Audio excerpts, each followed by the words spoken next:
राधे राधे दोस्तों, हरे कृष्णा। हर दिन की तरह आज भी मैं आप सबके साथ एक कहानी शेयर करने आई हूँ। आज मैं राधा रानी जी के बारे में एक कहानी आपको सुनाऊंगी। दोस्तों, संबंध संबंध एक ऐसा भाव है जिससे भक्त और भगवान के बीच की दूरियाँ हमेशा के लिए मिटा देता है। जैसे हम जन्म सूत्र से जानते हैं हमारा माँ कौन है, हमारा पिताजी कौन है, ये भी एक संबंध है। ठीक उसी तरह भी भक्त और भगवान के बीच भी एक संबंध होता है। दोस्तों, अगर आपके जीवन में किसी का भी कमी है, जैसे बेटा बेटी, तो भगवान से आप वही संबंध से जुड़ जाइए। कभी भगवान को अपने माँ के रूप में देखिए, पिताजी के रूप में देखिए, बेटा के रूप में देखिए, बेटी के रूप में देखिए। भगवान आपके साथ उसी रूप में रहेंगे। आज की कहानी राधा रानी जी के बेटी होने का एक सुंदर सी कहानी है। तो चलिए सुनते हैं कैसे हमारी राधा रानी जी एक बेटी का संबंध निभाई। जय जय श्री राधे, जय श्री कुंज बिहारी, जय श्री हरिदास। दोस्तों, बरसाना में राधा रानी जी के मंदिर के पास एक सेठ जी रहा करते थे और सेठ जी का कोई बेटी नहीं थे, तो वो राधा रानी जी को अपनी बेटी मानते थे और उन्होंने श्री राधा रानी का एक बड़ा सा चित्र अपने कमरे में लगा के रखा था।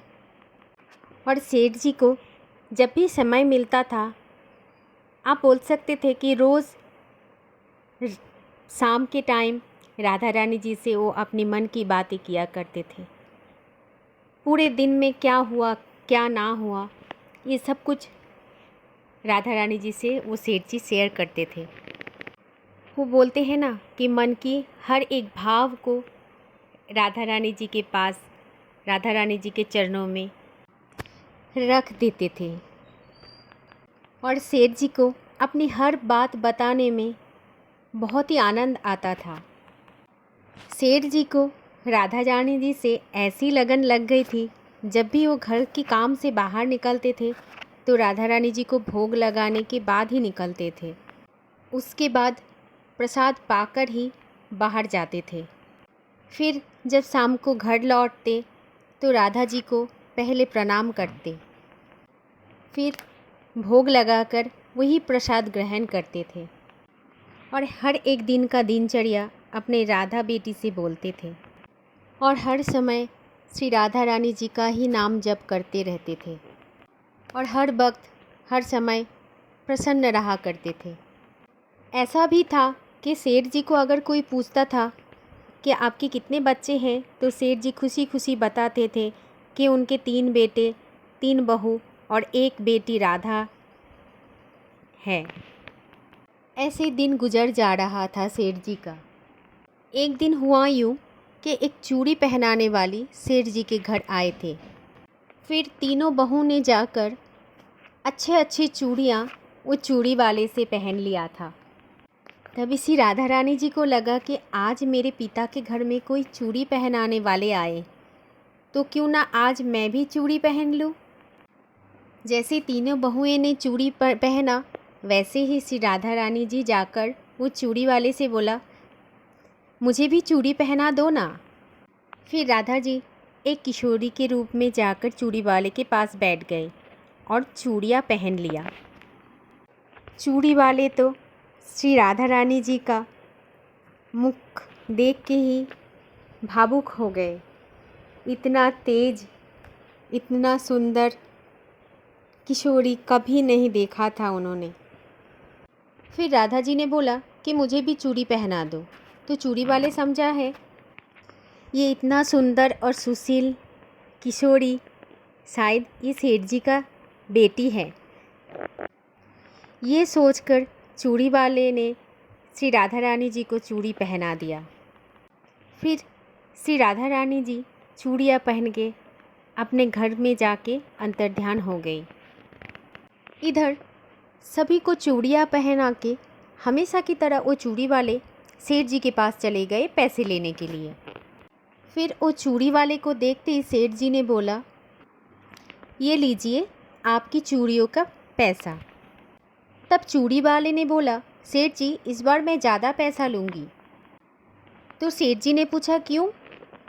तब चूड़ी वाले ने जवाब दिया कि सेठ जी आपके घर में मैंने 3 जनों को नहीं बल्कि 4 जनों को चूड़ियाँ पहनाई। तब सेठ जी ने बोला, हमारे घर में 3 बहुओं के अलावा चौथी तो कोई है भी नहीं चूड़ी पहनने के लिए। तब वो चूड़ी वाले बोला, ये तो मैं नहीं जानती, लेकिन मैंने तो 4 जनों को ही चूड़ी पहनाया और पैसे मैं भी 4 जनों को ही लूँगी।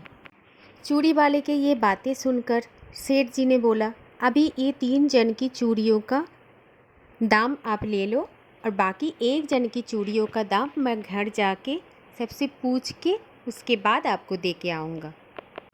तब चूड़ी वाले बोला, ठीक है सेठ जी। ऐसा बोल के चूड़ी वाला अपना घर चला गया। फिर शाम हुआ और सेठ जी घर पर पहुँचे।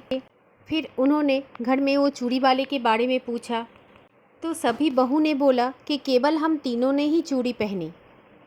फिर सेठ जी बोले, वही तो मैं सोच रहा हूँ कि चौथा कौन हो सकता है जो चूड़ी पहन के गया। चौथा तो कोई है ही नहीं इस घर में। सेठ जी श्री राधा रानी जी को इस प्रकार भूल ही गए थे और अपने नित्य काम में बिजी हो गए। उसके बाद शाम हुआ। तब सेठ जी राधा राधा बोल के श्री राधा रानी जी को भोग लगाया और फिर प्रसाद ग्रहण किया और फिर सो गए। फिर जब सेठ जी को नींद आई तो स्वप्न में राधा रानी जी दर्शन दिए। राधा रानी जी बहुत उदास थी और उनकी आंखों से आंसू बह रहे थे। तब सेठ जी ने पूछा, बेटी आप उदास क्यों हो, क्यों रो रहे हो आप? तब श्री राधा रानी जी बोला, आज मेरा मन बहुत ज़्यादा दुखी है क्योंकि मैं अपने पिता का घर समझकर वो चूड़ी वाले से आज चूड़ी पहन लिया था, परंतु पिताजी आपने तो वो चूड़ी वाले का मोल आपने नहीं चुकाया। पिताजी आप तो मुझे बेटी तो बना लिया, परंतु आपको मेरी याद बिल्कुल भी नहीं आई। आपने तो मुझे भुला ही दिया। इस बात से मैं बहुत दुखी हूँ। राधा रानी जी का ये बात सुन के सेठ जी स्वप्न में ही बहुत ज़्यादा रोए और श्री राधा रानी जी से बोला, बेटी मुझे क्षमा कर दीजिए, मुझसे बहुत बड़ी गलती हो गई, बहुत बड़ी भूल हो गई। तभी सेठ जी का नींद टूट गया और तुरंत नींद से उठ के बैठ गए और सेठ जी की आंखों से आंसू आ रहे थे। फिर सेठ जी ने तुरंत अपने तिजोरी से पैसे निकाले और चूड़ी वाले के घर की तरफ निकल पड़े। सेठ जी ने वो चूड़ी वाले के दरवाजे पर जाकर दरवाज़ा खटखटाया। फिर चूड़ी वाले आके दरवाज़ा खोले और बोले, सेठ जी आप इतनी रात को यहाँ पर? सेठ जी को इतनी रात गए अपने घर पर देख के चूड़ी वाले बिल्कुल चौंक गए थे। चूड़ी वालों को सेठ जी तब बोले, चूड़ी वाले तुम्हारे जैसा भाग्यशाली कोई नहीं है। तब चूड़ी वाले बोला, सेठ जी क्या हुआ, आप ऐसा क्यों बोल रहे हो? तब सेठ जी बोले, मैंने तो राधा जी को अपनी बेटी बनाया, परंतु आज तक कभी भी मैंने अपने नेत्रों से उनको नहीं देखा था, लेकिन तुमने तो आज वो राधा रानी जी को अपने हाथों से चूड़ियाँ पहनाया। आज तो तुम्हारे जैसा भाग्यशाली इस धरती पर कोई नहीं है।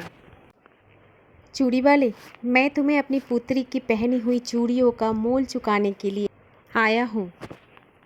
ये कहकर सेठ जी ने एक पैसे से भरी हुई थैली चूड़ी वाले के हाथ में दिया और चूड़ी वाले से कहा, इसमें से जो भी लेना है वो ले लो। जब भी वो चूड़ी वाले ने सुना कि स्वयं राधा जी आकर चूड़ियाँ पहनी, ये बात सुनकर वो चूड़ी वाले के आंखों से आंसू थमने का नाम ही नहीं ले रहा था। फिर चूड़ी वाले बोला, सेठ जी मैं राधा रानी जी का चूड़ियों के पैसे मैं आपसे कैसे ले सकता हूँ? राधा रानी तो हमारी बरसाने की बिटिया है और मैं अपनी बिटिया की चूड़ी के पैसे आपसे नहीं ले सकती। परंतु सेठ जी नहीं माने। सेठ जी वो रुपए से भरी हुई थैली वो चूड़ी वाले के घर में रख दिया और सीधा वहाँ से श्री राधा रानी जी का मंदिर चला गया। उस दिन के बाद सेठ जी ने सब कुछ छोड़कर संन्यास ले लिया था और अपना बाकी और शेष जीवन श्री राधा रानी के मंदिर में राधा जी के भक्ति करते करते ही बिता दिया था।